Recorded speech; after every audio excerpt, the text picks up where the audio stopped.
itu juga ada kekerasan anak.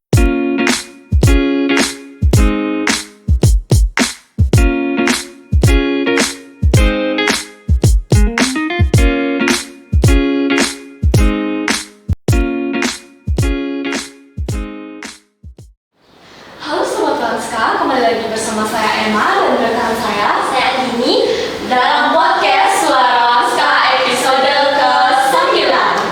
Jadi kali ini kami sudah bersama narasumber dari Dinas Pemberdayaan Perempuan dan Perlindungan Anak.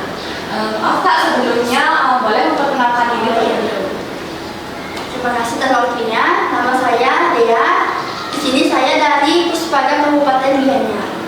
Di bawah Puspaga itu di bawah naungan dari Dinas Pemberdayaan Perempuan, Perlindungan Anak, Pengendalian Penduduk dan Keluarga Berencana. Baik Kak, kami ingin tahu terkait dengan Dinas Pemberdayaan Perempuan dan Perlindungan Anak. Mungkin Kakak bisa menjelaskan apa sih lingkup tugas dan wewenangnya? Jadi di Dinas Pemberdayaan Perempuan, Perlindungan Anak, Pengendalian Penduduk dan Keluarga Berencana itu disingkat aja ya, jadi DP3A P2KB. Jadi di dinas itu ada 4 bidang. Bidang perlindungan anak, pemberdayaan perempuan, pengendalian penduduk dan program berencana. Jadi kalau di bidang perlindungan anak itu ada yang namanya Puspaga. Jadi Puspaga ini lingkup kerjanya itu seperti memberikan sosialisasi, yaitu termasuk sosialisasi tentang pernikahan anak, tentang bullying, itu juga ada kekerasan anak. Terus juga kita turun ke desa-desa untuk ngasih sosialisasi ke orang tua tentang pola asuh. Jadi Puspaga ini sebagai pencegahan. Jadi sebelum terjadinya kasus kita yang turun dulu untuk ngasih sosialisasi.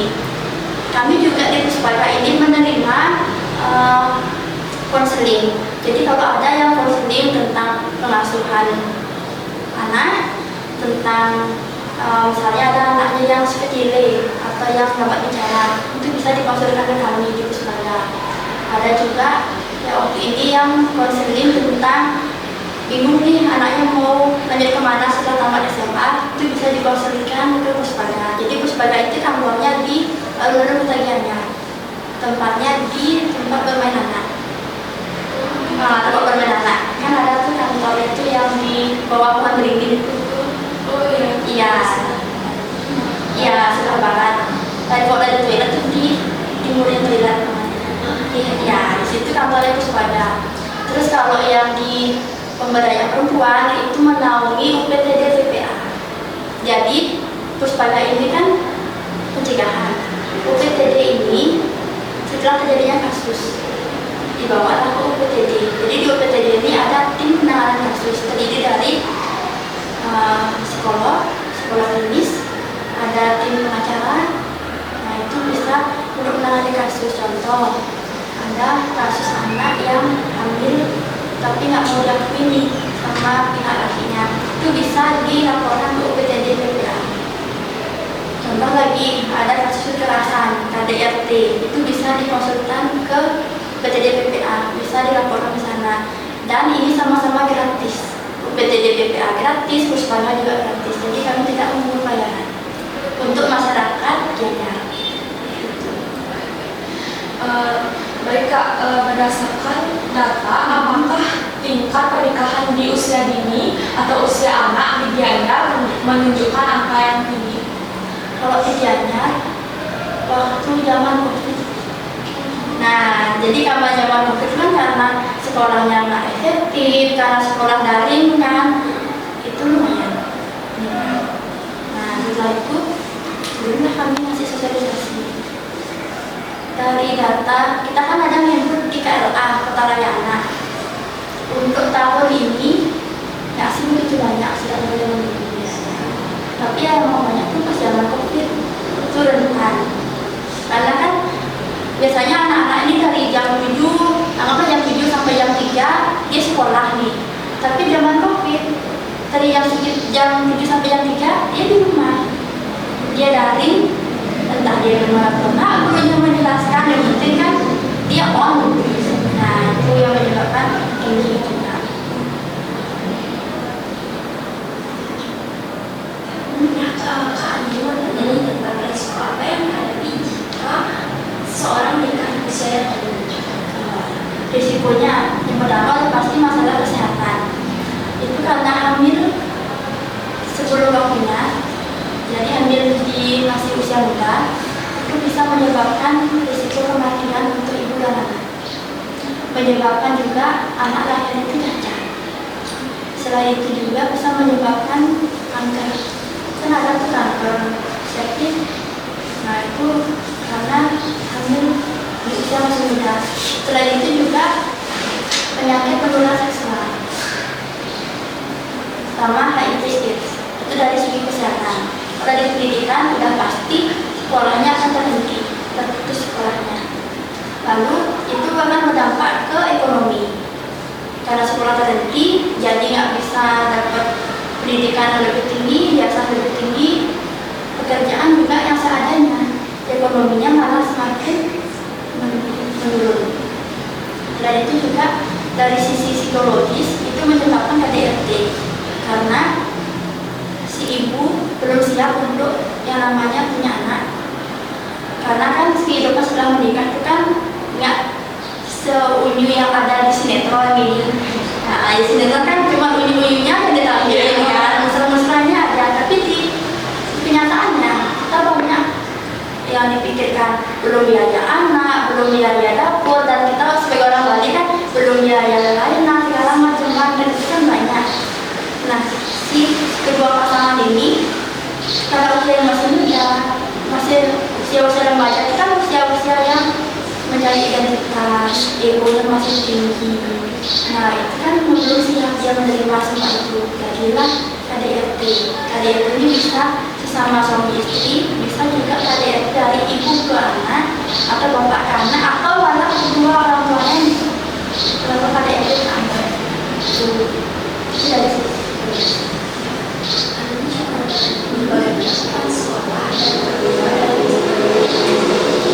Kalau para sekolah, ya tadi nih kita waspada bersama sama sekolah untuk mengadakan sosialisasi tentang pernikahan anak. Kalau dari orang tua di rumah, udah pasti dari pola asuhnya.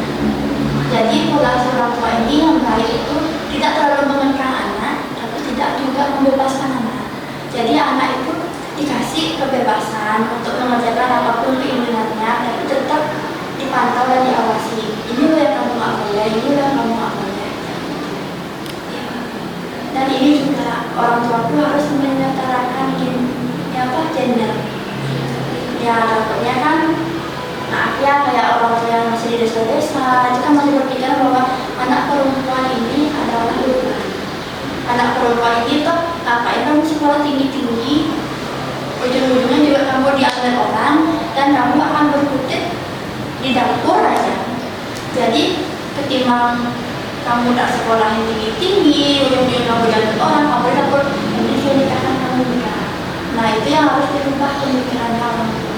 Jadi maupun anak cewek dan anak cowok itu sama, mendapatkan hak pendidikan yang sama. Paling tidak minimal 12 tahun sampai tamat SMA, SMK.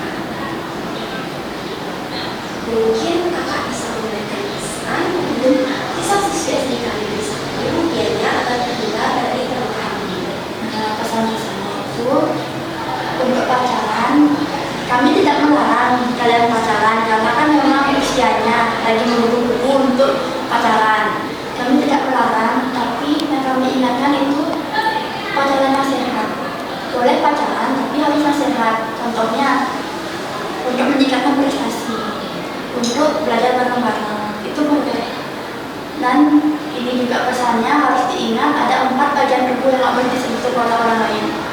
Tadi waktu sosialisasi udah ada beberapa yang tahu, tapi masih banyak juga yang belum tahu. Jadi 4 bagian tubuhnya ini, bagian mulut, area dada, kemaluan, pada kelamin, dan pantat atau bokong. Jadi 4 bagian tubuh ini, walaupun kita punya pacar, kita berpacaran, sayang sama pacarnya, tolong 4 bagian tubuh ini jangan pernah dikasih dia untuk menyebut. Karena apa? Karena dari awal dari mulut, nanti turun ke kelamin, ke dada dulu, nanti kebablasan, keracunan setan. Nah, jadinya terjadilah hamil. Dan ini juga 4 bagian tubuh ini selain nggak boleh dipegang sama pacarnya, itu juga nggak boleh dipegang sama bapaknya sendiri. Karena kan banyak tuh kasus sekarang bapaknya mengambil nih anak, bapaknya memperkosa anak, jadi mohon dijaga 4 bagian tubuh ini, termasuk dari ayah, dari om, kakek, maupun dari guru-guru di sekolah. Jadi yang boleh megang ini ya kita sendiri dan dokter kalau kita lagi sakit itu boleh, tapi dengan pengawasan orang tua. Jadi misalnya periksa nih, ditemani sama ibu itu boleh. Ini informasinya terima kasih ya Kak. Nah, Sobat Wanska, kita sudah berada di ujung acara nih. Terima kasih pada Sobat Wanska karena sudah mendengarkan podcast episode ke-9 ini